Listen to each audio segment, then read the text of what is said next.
नमस्ते मेरे प्यारे बच्चों, सभी को गुड मॉर्निंग। तो बेटा, सभी बच्चों को और सभी शिक्षक गणों को विद्या शक्ति के क्लास में स्वागत है। तो आज साइंस की क्लास में हम क्या क्या पढ़ने वाले हैं बेटा, देखते हैं। उससे पहले हम जाते हैं हमारे आज की सुविचार की तरफ। ठीक है, तो हर क्लास को स्टार्ट करने से पहले हम कुछ ना कुछ सुविचार आपके सामने प्रस्तुत करते हैं।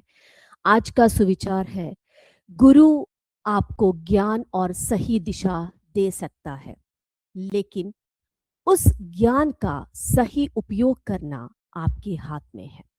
तो गुरु कौन है बेटा? गुरु वह व्यक्ति है जो आपको सही रास्ता दिखाए, ज्ञान का रास्ता दिखाए, अच्छा रास्ता दिखाए, बुराइयों से आपको बचाए, उसका ज्ञान दे, है ना। तो आपके अध्यापक, आपके अध्यापिकाएं, आपके माता पिता, आपके बुजुर्ग, आपके बड़े ये सभी आपके गुरु हैं। सबसे पहली बात, उन सभी का सम्मान कीजिए। और बेटा, यहाँ पर जो बात कही गई है ये हमें ये बताते हैं कि जीवन में क्या सही है, क्या गलत है ना, ये सभी हमें गुरुए बताते हैं। लेकिन केवल सीखना ही पर्याप्त नहीं है ना। हमने उनके मुंह से सुन लिया और हमने उसको सीख लिया और ऐसे ही बंद करके रख दिया, ऐसे इससे कोई फायदा नहीं है। तो हमें क्या करना चाहिए बेटा? हमें अपने गुरु की दी गई शिक्षा या सीख को अपने व्यवहार में, अपने जीवन में भी अपनाना चाहिए, है ना। जैसे कि गुरु हमें बताते हैं कि बेटा समय का सदुपयोग कीजिए, मेहनत कीजिए, तो तुम्हें सफलता मिलेगी। तो आपने क्या करना है बेटा? उनकी बातों को सुनना है, ध्यान से सुनना है और उसको अपने जीवन में उपयोग करना है। तो गुरु हमें ज्ञान दे सकता है, लेकिन उस ज्ञान का सही उपयोग करके अपने जीवन को बेहतर बनाना हमारी जिम्मेवारी है ना। चलिए बेटा, तो इसी शुभ विचार के साथ आज के कक्षा को हम स्टार्ट कर रहे हैं। तो बेटा, आपको याद है हमने पिछले क्लास में क्या पढ़ा था? बहुत सारी बातें की थी हमने मानव पाचन तंत्र के बारे में, है ना। हमने मुख से शुरू किया, मुख गुहिका से शुरू किया, उसके बाद ग्रसिका की बात की, उसके बाद पिछले क्लास में हमने आपको हमारे यकृत अथवा लीवर के बारे में बताया, आमाशय के बारे में बताया, हमारी जो पैंक्रियास है ना, पित्ताशय है, सॉरी पित्ताशय नहीं, हमारी जो अग्न्याशय है और लिवर से जुड़ा हुआ पित्ताशय के बारे में, इन सभी के बारे में आपको बहुत अच्छी तरह से डिटेल में आपको बताया। क्या उन सभी टॉपिक्स में किसी को कोई डाउट है बेटा? कोई डाउट है तो आप जरूर बताइएगा, ठीक है। उसके बाद बेटा हमने शुद्रांत्र के बारे में भी आपको बताया, है ना, यानी कि जो हमारी छोटी आंत है, स्मॉल इंटेस्टाइन है, उसके बारे में भी आपको बताया। आपको मैंने बताया कि पचा हुआ भोजन अवशोषित होकर कहाँ जाता है? शुद्रांत्र की भित्ति में स्थित जो रुद्र वाहिकाएं होती है, जो ब्लड वेसल्स होते हैं, उसमें चले जाते हैं। और इस प्रक्रम को क्या कहा जाता है? इस प्रक्रम को अवशोषण कहते हैं, ठीक है। और मैंने आपको यह भी बताया कि जो शुद्रांत्र होते हैं उसकी जो भीतरी जो भाग है, भीतरी जो भित्ति है, उसमें कुछ उंगली के समान उभरी हुई संरचनाएं होती है। क्या कहते हैं बेटा उसको? क्या कहते हैं उन्हें? हम दीर्घ रोम, है ना, दीर्घ रोम या रसांकुर कहते हैं। अंग्रेजी में उसको क्या कहते हैं? अंग्रेजी में हम उसे, वेरी गुड, विल्लाई या विल्ली कहते हैं, है ना।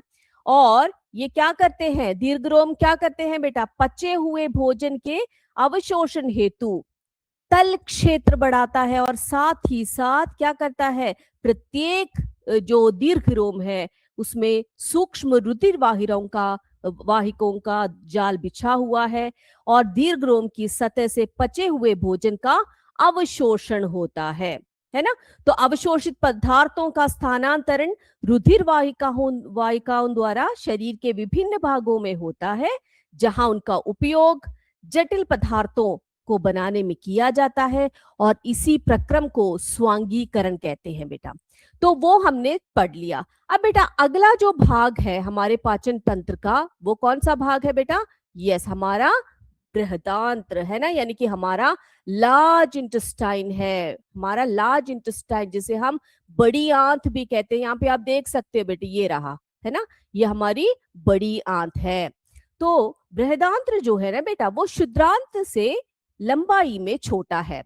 इसकी लंबाई कितनी है? 1.5 मीटर, 1.5 मीटर है इसकी लंबाई, ठीक है। इसका मुख्य कार्य क्या है बच्चों? इसका मुख्य कार्य है जल एवं कुछ लवणों का अवशोषण करना, जल एवं लवणों का अवशोषण करना। बचा हुआ अपचित पदार्थ जो होता है वो कहाँ चला जाता है? वो मलाशय में चला जाता है। यहाँ पर ये जो पोर्शन देख रहे हो ना बेटा, ये मलाशय है ना, तो यहाँ पर मलाशय में चला जाता है और अर्ध ठोस मल के रूप में रहता है, और समय से समय पर गुदा द्वारा, यानी कि जो रेक्टम है, गुदा द्वारा क्या हो जाता है? उसको बाहर निकाल दिया जाता है। जो अपचित भोज्य पदार्थ है, जिन्हें हमारे शरीर को अब जरूरत नहीं है, उनको क्या किया जाता है बेटा? बाहर निकाल दिया जाता है, और इस प्रोसेस को कहा जाता है निष्कासन। क्या कहा जाता है बेटा?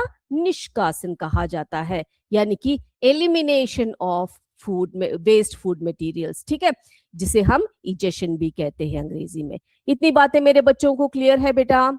बिल्कुल क्लियर है, किसी को कोई डाउट नहीं है ना इसमें? ओके। अब तो मैंने आपको बताया गुदा अथवा मल द्वार, जो लास्ट पार्ट होता है हमारे पाचन तंत्र का, यानी कि हमारे डाइजेस्टिव सिस्टम का, ठीक है। तो इस प्रक्रिया को मैंने आपको बताया उत्सर्जन कहते हैं, निष्कासन कहते हैं, जो हमारे मलाशय में समय समय पर आवश्यकता के अनुसार मल के रूप में जमा बिना पचे हुए भोजन का निष्कासन किसके द्वारा होता है बेटा? गुदा द्वारा होता है। जो रेक्टम होता है, जो एंड पोर्शन होता है हमारे डाइजेस्टिव सिस्टम का, वहां से होता है। ओके, तो बिना पचे हुए भोजन का मल द्वार अथवा गुदा द्वार के द्वारा निष्कासन, एलिमिनेशन की जो प्रक्रिया होती है, उसी को क्या कहा जाता है बेटा? इजेशन अथवा उत्सर्जन कहा जाता है, ठीक है। तो हमारे शरीर में बनने वाले जितने भी मल है, उसको बाहर निकालना बहुत जरूरी होता है बेटा, क्योंकि अगर वो हमारे शरीर के अंदर ही रहेंगे तो हमारे बहुत सारे जो ऑर्गन्स है उसको क्या कर सकता है? उसको खराब कर सकते हैं, उन पर बहुत ज्यादा बुरा असर हो सकता है। इसीलिए हमें क्या करना चाहिए? हर दिन हमें क्या करना चाहिए बेटा? हमारे शरीर को स्वच्छ रखने के लिए, हमारे पर्सनल हाइजीन का एक भाग उसको रखना चाहिए हमें। कैसे? कि हर दिन हमें टॉयलेट जाने चाहिए, है ना, बाहर। हमारे शरीर में जितने भी दूषित मल है उन सभी को हमें क्या करना चाहिए? बाहर निकालना चाहिए, ठीक है। इससे ही हमारा शरीर क्या होगा? हमारा शरीर स्वस्थ होगा बेटा। आपके जितने भी, आप जो भी भोजन खाते हो, उसके पोषक तत्व हमारे शरीर को प्रॉपर तरीके से मिलता रहेगा, और क्या होगा? और इसी से हमारा शरीर कैसा रहेगा? स्वस्थ रहेगा बच्चों। ओके बेटा, अब ये बात तो हो गई। अब हम बात करते हैं कुछ ऐसे जीवों के डाइजेस्टिव सिस्टम के बारे में, यानी कि कुछ ऐसे जीवों के पाचन के बारे में, शाकाहारी जीव, ठीक है, जिसमें कि जुगाली करने वाले या घास खाने वाले जो जंतुएं होते हैं, उनमें पाचन कैसे होता है। देखिए जरा, तो मानव पाचन तंत्र तो हमारा खत्म हो गया, हमने बहुत डिटेल में उसको पढ़ लिया है बेटा। अगर उसमें कोई भी डाउट है तो आप जरूर कमेंट करके मुझे बताइएगा, ठीक है। तो अभी हम देखने वाले हैं घास खाने वाले जंतुओं में पाचन कैसे होता है। तो सबसे पहले हमने क्या करना है बेटा? उनका जो पाचन तंत्र है ना, उसके भागों को हमने जरा रेखांकित करने जा रहे हैं, ठीक है। उसको जरा पढ़ने वाले हैं, क्या क्या है उनके, कौन, जैसे मनुष्य के हमारे जैसे ही होते हैं क्या उनके भी पाचन तंत्र, ये जरा देखें हम लोग पहले। ओके बच्चे, तो सबसे पहले आप यहाँ पे देख सकते हैं, ये कौन है? ये गाय है ना।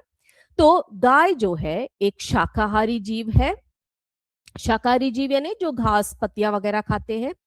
तो सबसे पहले मुख है ये, तो मुख से वो खाना खाते हैं, जैसे हम सभी का मुख है, उनका भी अपना मुख होता है, उसमें दांत होते हैं, है ना। तो बेटा यहां से सीधे देखिए, मुख में उनका भोजन जाता है सीधे इस नली में, जिसे ग्रसिका कहते हैं। हम जैसे कि हम इसोफेगस जिसे कहते हैं, है ना, ग्रसिका, तो हमारे अंदर भी ग्रसिका है, तो इन जीवों के अंदर भी ग्रसिका है। ओके बेटा, उसके बाद आप यहाँ पे देखिए बेटा, ये इनका आमाशय है। ये पूरा जो दिख रहा है ना आपको, यहां से यहां तक, ये वाला नहीं, ये जो ट्यूब है ये वाला नहीं, ये पूरा इतना बड़ा सा जो दिख रहा है आपको, ये गाय का आमाशय है। अब आप सोचोगे मैम इतना बड़ा आमाशय होता है क्या गाय का? हाँ बेटा, गाय की जो आमाशय होती है यानी कि जो शाकाहारी जीव होते हैं, जैसे गाय भैंस वगैरह जो जीव होते हैं, तो इनके इनमें इनका जो आमाशय होता है वो बड़ा होता है, ठीक है। और ये जो आमाशय होते हैं ये 4 भागों में बांटा होता है बेटा, 4 भागों में, ठीक है। 4 कितने भागों में? हमारे ऐसा नहीं, हमारे तो सिर्फ एक ही थैली होती है, इनके जो है 4 थैलियां होती है, यानी कि 4 भागों में बांटा होता है, ठीक है। और इसमें से सबसे बड़ा जो भाग होता है उसको कहा जाता है रूमेन। क्या कहा जाता है बेटा? रूमेन कहा जाता है, ठीक है। तो आमाशय का सबसे बड़ा जो भाग है उसको कहा जाता है रूमेन। इसको हम प्रथम आमाशय भी कहते हैं गाय की। ओके बच्चे, उसके बाद आप देख सकते हैं जैसे कि क्षुद्रांत होते हैं इनमें, यानी कि छोटे जो आंत है वो होती है, और बृहदांत होते हैं जैसे हमारे जैसे ही, ठीक है।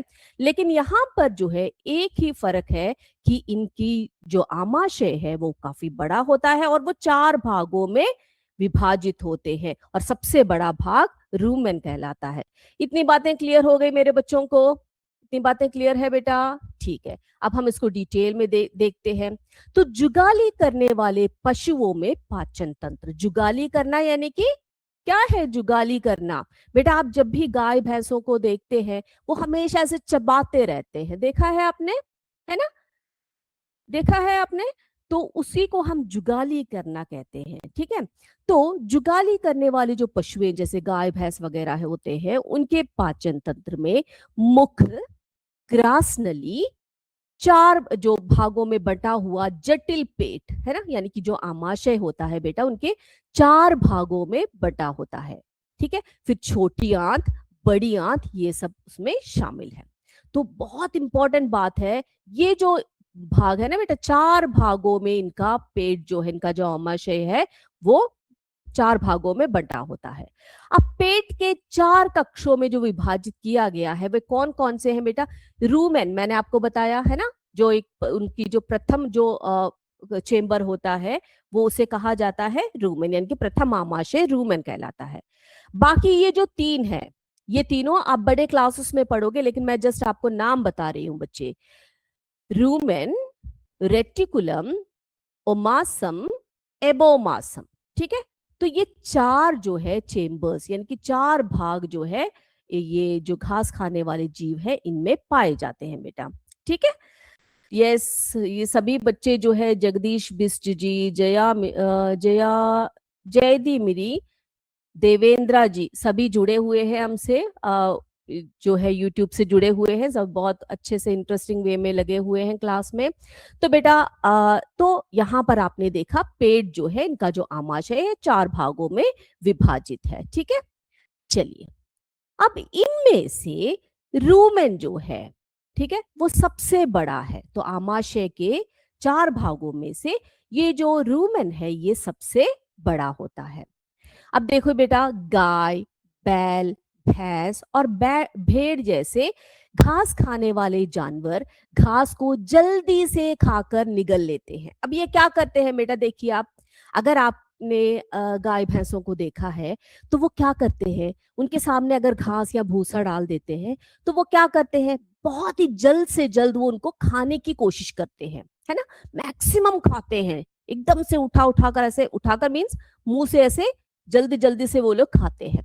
तो वो जल्दी से खाकर उसको निगल लेते हैं बेटा, और इसे पेट के एक हिस्से में जमा कर लेते हैं। सोचिए जरा आप, ठीक से उन्होंने चबाया नहीं है उसको, जल्दी जल्दी से 1-2 बार ऐसे चबाकर उन्होंने निगल लिया, ठीक है। और उन्होंने क्या कर दिया, उन्होंने पेट के उस हिस्से में जमा कर दिया जिसे क्या कहा जाता है बच्चों? जिसे रूमेन कहा जाता है, ठीक है। ओके, यहां क्या होता है रूमेन में?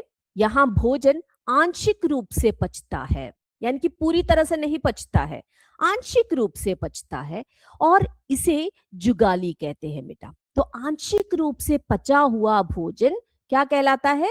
जुगाली कहलाता है। लेकिन बाद में जुगाली छोटे छोटे टुकड़ों के रूप में क्या हो जाता है? मुंह में वापस आ जाती है। आप जरा सोचिए हम कर सकते हैं कैसे? एक बार हमने खाना निगल लिया, फिर पेट से निकाल कर फिर से हमने मुंह में लाकर उसको चबाना शुरू कर दिया। हम नहीं कर सकते ऐसे, है ना? ये सिर्फ इस तरह के शाकाहारी जीव ही कर सकते हैं।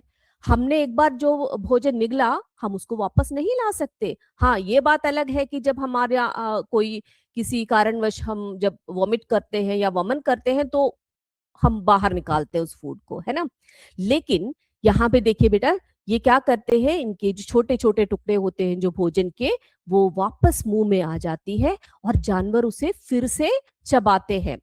और इस प्रक्रिया को क्या कहते हैं? जुगाली करना कहते हैं। क्या करना कहते हैं बेटा? जुगाली करना कहते हैं। ठीक है, आपने देखा है ना कि गाय भैंस ऐसे लेटे होते हैं, पहले तो वो लोग खाना खा लेते हैं, उसके बाद जब लेटते हैं या बैठते हैं ऐसे ही चबाते रहते हैं, चबाते रहते हैं, है ना? तो इन जानवरों को जुगाली करने वाले जानवर कहते हैं। ठीक है, जो जानवर जुगाली करते हैं, घास या फूस, वो जो शाकाहारी भोजन करते हैं, जो अपने रुमन में एक बार डाल देते हैं, उसको अपचित भोजन को फिर से बाहर निकालते हैं मुंह में, फिर से उसको खाते चबाते रहते हैं, उनको हम जुगाली करने वाले जीव कहते हैं। ठीक है, अब देखो बेटा, घास जो है, घास में सेल्यूलोज भरपूर मात्रा में पाया जाता है, जो एक प्रकार का कार्बोहाइड्रेट है। जो घास है उसमें सेल्यूलोज नामक एक कार्बोहाइड्रेट पाया जाता है बेटा, एक न्यूट्रिएंट है वो। ठीक है, तो सेल्यूलोज जो है भरपूर मात्रा में पाया जाता है, जो एक प्रकार का क्या है? कार्बोहाइड्रेट है। अब मनुष्यों सहित कई जानवर सेल्यूलोज का को नहीं पचा सकते। बेटा आप सोचिए, हम क्या घास या फिर हरे हरे पत्तियां या फिर जैसे कि भूसा वगैरह एक साथ ऐसे खा कर चबा कर हमें पच जाता है क्या वो सब? नहीं, हम ऐसे नहीं खा सकते, है ना? क्यों नहीं खा सकते? क्योंकि हमारे शरीर में सेल्यूलोज को पचाने का कोई तंत्र नहीं है बच्चों। ठीक है, तो जुगाली करने वाले जो जानवर होते हैं, उनके पेट में क्या विशेषताएं होती है? सोचिए, जुगाली करने वाले जो जानवर होते हैं, उनके पेट में मौजूद सूक्ष्म जीव, कुछ ऐसे प्रकार के सूक्ष्म जीव होते हैं जो सेल्यूलोज एंजाइमों का स्राव करते हैं बच्चों। ठीक है, और वे सेल्यूलोज को पचाने में मदद करते हैं। लेकिन उनके पेट में, उनके आमाशय में जिस प्रकार के सूक्ष्म जीव होते हैं, वो हमारे आमाशय में नहीं होते हैं। ठीक है, तो हमारे आमाशय में हम सेल्यूलोज को क्या नहीं कर सकते? पचा नहीं सकते हैं बेटा। इतनी बातें सभी बच्चों को क्लियर हो गई है? ठीक है बच्चे, तो हमने अभी देखा जुगाली करने वाले पशुओं में या घास खाने वाले जंतुओं में पाचन। ठीक है, ओके। अब बेटा एक बहुत ही इंटरेस्टिंग बात आपको बताते हैं। आप यहाँ पे चित्र में क्या देख रहे हो बच्चे? क्या देख रहे हो? ये एक सूक्ष्म जीव है। क्या है ये? ये एक सूक्ष्म जीव है। कौन कौन मुझे बताएगा ये कौन सा सूक्ष्म जीव है? कौन बता सकता है मुझे? इसके कूटपात होते हैं, कूटपात कहते हैं इसके पैरों को, पैर जैसी संरचनाओं को। वेरी गुड, इसको कहते हैं अमीबा। क्या कहते हैं बेटा इसको? अमीबा। तो ये जो अमीबा है, ये एक कोशिकीय जीव है। ठीक है, एक कोशिकीय जीव यानी सिर्फ एक ही कोशिका के बना हुआ एक जीव है। अब ये जो अमीबा है ना बेटा, ये जलाशयों में पाया जाने वाला एक कोशिक जीव है। अब अमीबा की जो कोशिका है, उसमें एक कोशिका झिल्ली होती है बाहरी तरफ। ठीक है, कोशिका झिल्ली होती है, एक गोल सघन केंद्र एवं कोशिका द्रव्य के बुलबुले होते हैं। आप ध्यान से देखिए इसको, ध्यान से देखिए, यहाँ पे देख सकते हैं आप लोग। ठीक है, तो अमीबा जो है वो निरंतर अपनी आकृति एवं स्थिति बदलती रहती है। आप अभी यहां पर ही देख सकते हो बेटा, स्क्रीन में देखिए आप, देखिए आप कैसे ये अपनी आकृति को बदल। क्या बेटा हम लोग ऐसे कर सकते हैं? हम अपने हाथों को, पैरों को, इन सभी की आकृतियों को बदल सकते हैं? नहीं बदल सकते, है ना? लेकिन ये एक ऐसा सूक्ष्म जीव है जो ऐसे निरंतर अपनी आकृति एवं स्थिति को बदलता रहता है।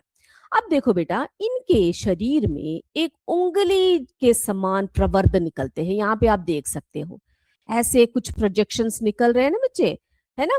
तो इन्हें क्या कहा जाता है? इन्हें पाद कहा जाता है। क्या कहता है? पादाब कहा जाता है। ठीक है, क्या कहा जाता है? पादाब कहा जाता है। अथवा अर्थात है कृत्रिम पाव, असली नहीं, कृत्रिम पाव। ठीक है, और अंग्रेजी में इसको स्यूडोपोडिया कहते हैं। क्या कहते हैं बेटा? स्यूडोपोडिया कहते हैं। अब देखिए बेटा, यहां पर देखिए, ये भोज्य पदार्थ को कैसे खाते हैं?